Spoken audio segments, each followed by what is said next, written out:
Royal Bank of Canada is scrambling to deal with a wave of bad publicity.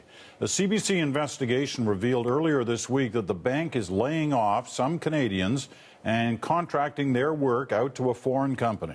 The reaction was immediate. Customers have launched a boycott of RBC, and the federal government is investigating the use of temporary foreign workers. Now, in a letter to be published across the country tomorrow, the president of RBC is apologizing.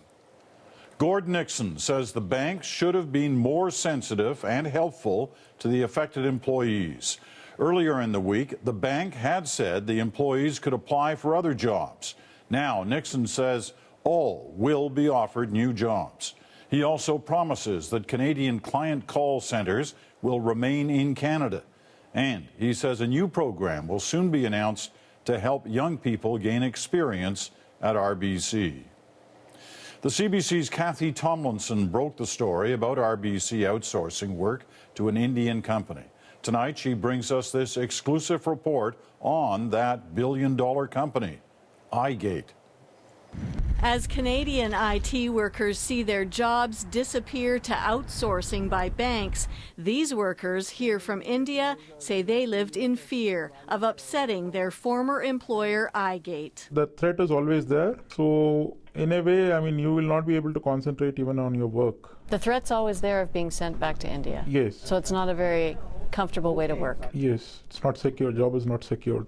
They came under the Temporary Foreign Worker Program, among 200 Indian nationals on contract working at RBC, going back 5 years.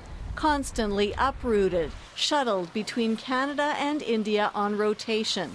This man and his family were ordered back when his wife had just given birth. That manager was very blunt and rude. He said, people in the past have traveled, so it's not an issue. You'll have to go. They needed to be here to do much of the work, but they say iGate made far more money working them in India. That's because RBC pays iGate a flat rate, but iGate cuts their pay by 80% when they're on the job in India. That is also the reason why they want us to go back and work there. That's why they want you to go back. Yes. Because they can pay you a lot less in India. Yeah. Right? Yes. And they'd have to pay you more if you stayed here as a permanent resident. Right.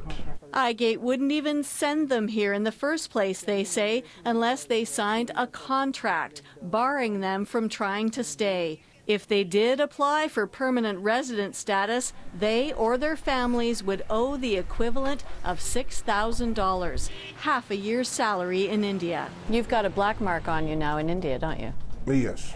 This immigration lawyer calls this legally questionable and just plain wrong by Canadian standards. The foreign worker has a legal right to apply for permanent residence no matter what the employer thinks. A contract that in effect indentures a human being abroad based on the performance of the foreign worker in Canada is scandalous. Eventually, these men quit anyway and didn't pay. They've just become permanent residents. As for taking Canadian jobs, they say that's not what they came here to do. Like someone coming into your home and they're taking over your home. So definitely no one would like that. iGate is not the only firm in this game or the biggest.